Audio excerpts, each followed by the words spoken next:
నమస్తే, welcome to R1 news.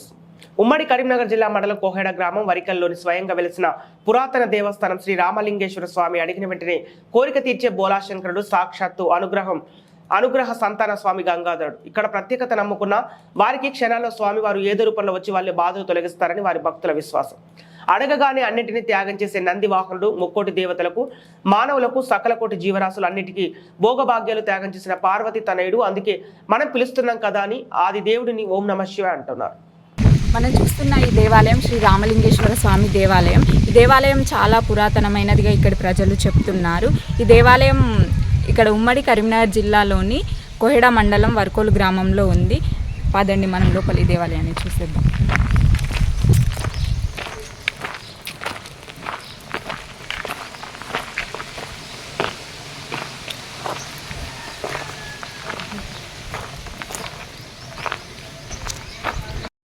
Hi friends, ఈరోజు మహాశివరాత్రి పండుగ సందర్భంగా మన రాష్ట్ర ప్రజలందరికీ, అలాగే ప్రజాప్రతినిధులకు మరియు R1 న్యూస్ ప్రేక్షకులందరికీ మహాశివరాత్రి పండుగ శుభాకాంక్షలు.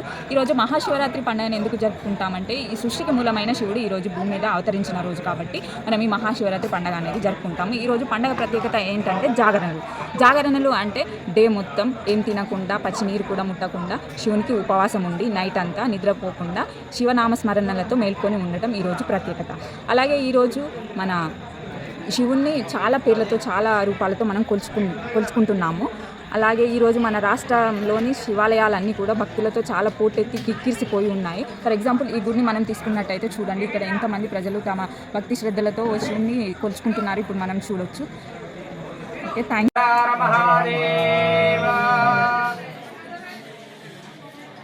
ఇది వరకోలు గ్రామం, కోయడా మండలం, జిల్లా సిద్దిపేట. ఇది కొన్ని కాకతీయ నాటుల ఈ విగ్రహాన్ని అప్పుడు వాళ్ళు ప్రతిష్టాపన చేసినారు.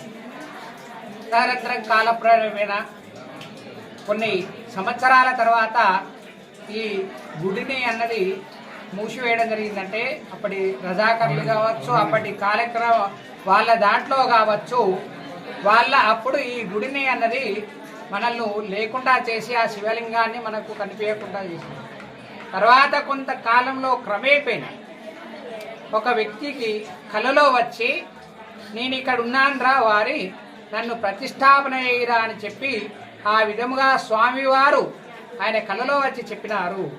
అప్పుడు ఆ వ్యక్తి గ్రామ ప్రజల దగ్గరికి, గ్రామ పెద్దల దగ్గరికి పోయి, నాకు ఇలా కల వచ్చింది, మరి దీన్ని ప్రతిష్టాపన చేద్దాము అని చెప్పి అన్నప్పుడు గ్రామ పెద్దలు అందరూ కూడా కలిసి ఆ స్వామివారిని ప్రతిష్టాపన చేయడం అన్నది జరిగింది.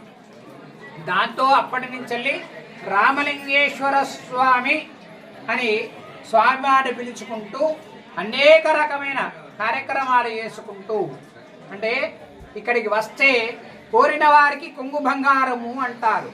అంటే ఏదైతే మనం అనుకొని ఆ స్వామివారిని నమ్మి మనం వస్తామో ఖచ్చితంగా ఆ స్వామి వారికి ఆ ఫలితాన్ని మనకు అందజేస్తారు. విత్ ప్రూఫ్ ఎవిడెన్స్ కూడా కావాలంటే కూడా చాలా మందికి పిల్లలు కాని వారు పిల్లలయ్యారు, కళ్యాణం కాని వారికి కళ్యాణమైనారు. కుజ దోషం ఉన్నా కూడా, ఏ దోషం ఉన్నా కూడా ఇక్కడికి వస్తే నివారణ అవుతుంది అనడానికి కారణం ఏంటంటే స్వామివారి బ్రహ్మసూత్రం. ఈ బ్రహ్మసూత్రం గిట్ట ఉన్నట్టుంటే మనము ఒక్క శివలింగానికి మామూలు 100 శివలింగాలకు పూజ చేస్తే ఏ ఫలితం మీద వస్తుందో, ఈ శివలింగానికి మనం పూజ చేసినట్టుంటే అంత ఫలితం వస్తుంది అని చెప్తున్నారు. ఎందుకంటే బ్రహ్మదేవుడు ఆ బ్రహ్మసూత్రాన్ని ప్రతిష్టాపన చేసినాడు కాబట్టి దీనికి ఇంత ప్రాధాన్యత, ఇంత ప్రాముఖ్యత, అంత శక్తి కూడా కలదు. గ్రామ ప్రజలు క్రమేణా ఒక కమిటీ అన్నది వేసుకొని దినదినాభివృద్ధిగా చేస్తూ 2015లో దీన్ని మళ్ళా పునర్నిర్మాణ ప్రతిష్టాపన, అంటే మొత్తం అంతా దీన్నంతా కూడా కొంచెం చక్కగా వేసి, అంత పడిపోయి గుడి అదంతా ఒక రకంగా ఉండేది. దాన్ని మనము కాలక్రమేణా 2015లో దీన్ని వాళ్ళు అనుకున్నారు. దాని కార్యరూపణ 2018లో దానికి మొదలైనది.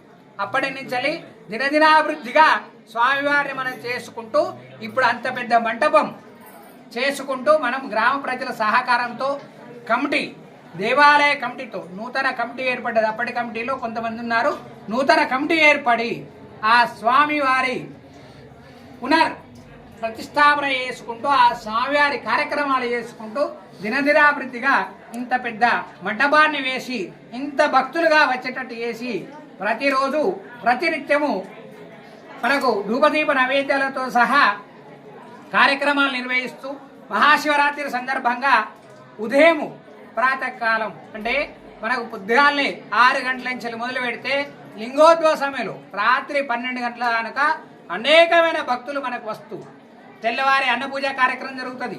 దాని తదనంతరం మళ్ళా అన్నప్రసన్న కార్యక్రమం జరుగుతూ ఉంటుంది. అనేక భక్తులు మనకి ఇక్కడ వస్తూ ఉంటారు. అంతకుముందుకు ఒక్కరో ఇద్దరు 8 గంటల వరకే మనం గ్రామంలో ఈ శివాలయాన్ని పూజిస్తారు. ఇప్పుడు దినదినాభివృద్ధిగా అన్నట్టు రాత్రి 2 అయినా కూడా మనకి దేవాలయాన్ని భక్తులు తాకిటి ఉంటున్నది.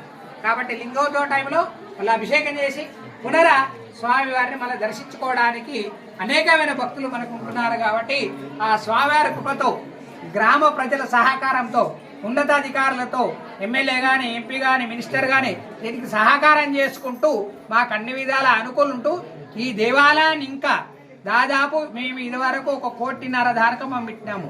ఇంకొక 1 కోటి రూపాయలు మాకు దీనికి అవసరం ఉన్నది. కాబట్టి రాజకీయ నాయకులు కానీ లేకుంటే గ్రామ ప్రజలు కానీ ఎవరైనా కానీ మాకు సహకారం చేసి దీన్ని పూర్తిగా మేము ఈ దేవాలయాన్ని అభివృద్ధి చేయాలని వచ్చిన భక్తులను లేకుంటే రాని భక్తులను కానీ వేరే వాళ్ళని కానీ అందరూ కూడా మాకు సహాయం చేయాలని ఆ స్వామి వారి అభివృద్ధి చేయాలని కోరుకుంటూ సెలవు తీసుకుంటున్నాను. జై బలో శ్రీ రామలింగేశ్వర స్వామి భగవానికి మహాదేవ శంభో